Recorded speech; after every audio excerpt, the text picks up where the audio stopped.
Hello. So, after months of fighting with the court system, my brother is finally free.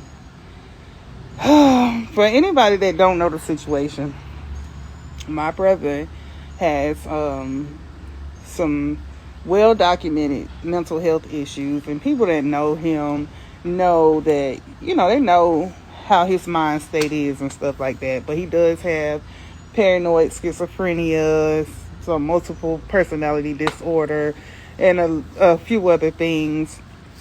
However, on March 14th, he was having a mental episode, which was very scary for our family.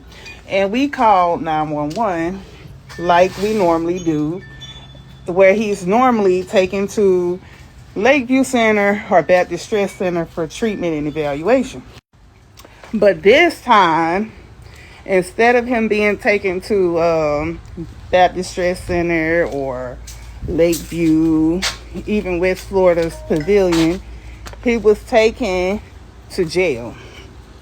My brother was taken to jail, and he was beat by 2 correctional officers.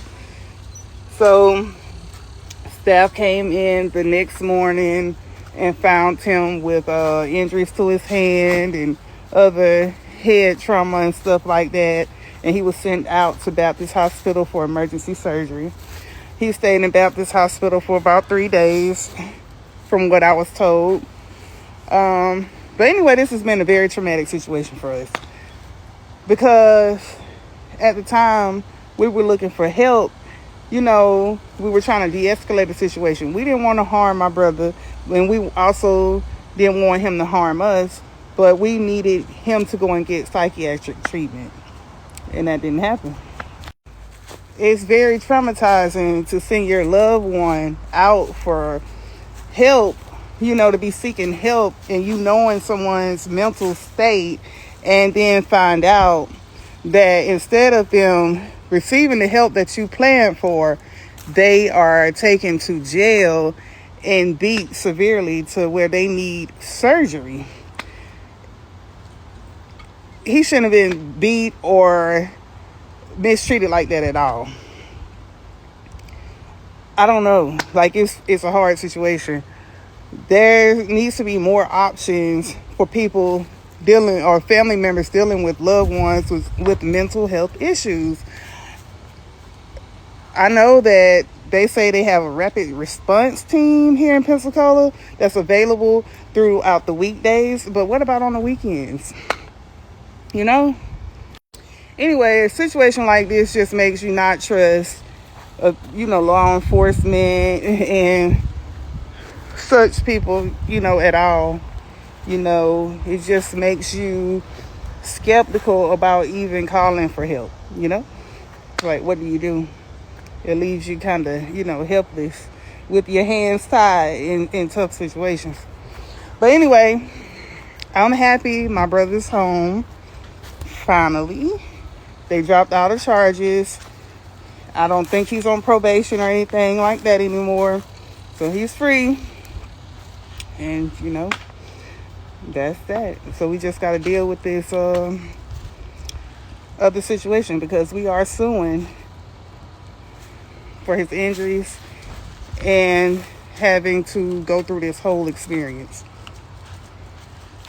Anyway, my brother free. He home. All charges dropped. After that long, hard battle with the court system, they finally let him free. They let him go, and dropped all the charges, which is awesome. And I hate he had to go through this whole situation. And I hate we had to experience this whole situation.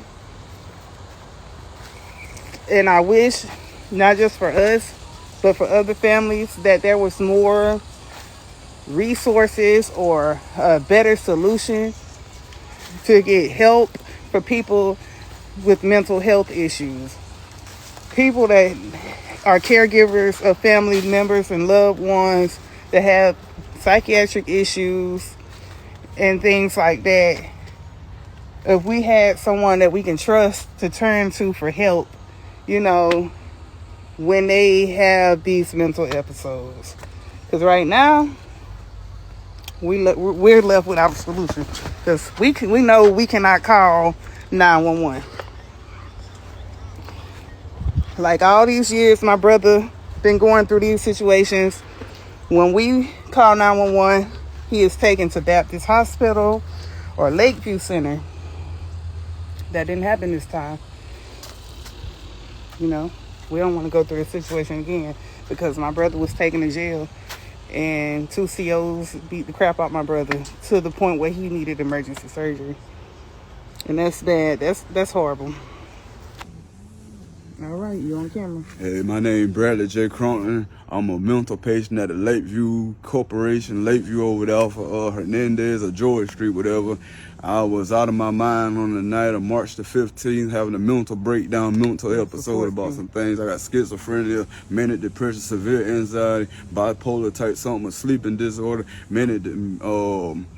and some more mental disorders that had not been disclosed because I had chemical imbalance from a drug overdose that happened back when I was 16 years old. I had a mental episode which I was arrested, took into jail instead of the psychiatric ward, and was beat. I can't bend my thumb hardly. Writing stuff like that is hard. And they called me mental anguish and a whole lot of flashbacks and things in my head that I can't deal and cope with. So that's just my story. On arrival to the jail, they had the chair that they strap you in, but they didn't strap me in the chair because I told them I was okay. I had my rock with me, my amethyst stone. I showed it to them, told them I'm spiritualistic and all that stuff, and they would be good with it. Everything was good. I went to the cell dorm they put me in. They put me in a green jumpsuit and quickly switched me to a red one, which means violent offender.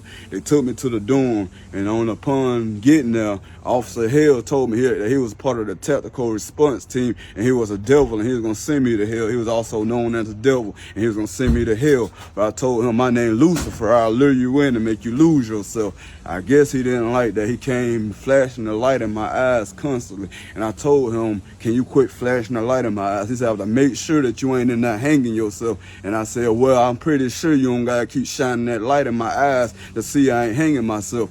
And I rolled out the bed and stood up, and I saw it was 2 officers at the door. And I put my hands up, and he said, lay down right now, lay down right now. He got real vicious with what he was saying. And he said, lay down right now, lay down right now. And I told him, I said, okay, I'm going to lay down, but I tell you what, I'm God's son. And came in and beat me up. He took my arm, he beat me across the floor, slammed my head into the wall, took my hand, popped my thumb out of place, and crushed it with his foot and pulled my head back and beat me in the face some more and kicked me against the toilet and left me. And I was bleeding out my hand, crying for help. They brought the nurse lady in. She didn't want to let me go to outside medical, but the sergeant came and took pictures of my finger and made them take me to outside medical. I spent 3 days in outside medical, really heavy sedated, and I'm just now getting back to my right mind frame. You want to show the people your hand? And you had surgery on your... Yep, stitches and rods in my hand. And I had to pull them out while I was sober. And it hurt. Yo, that's what happened. They stitched it up and had rods in my finger, 2 on this side, and 1 on this side is kind of crooked. See this one right here? And this one is kind of puffy and swollen. I can't really bend it. But yo, my name is Bradley J.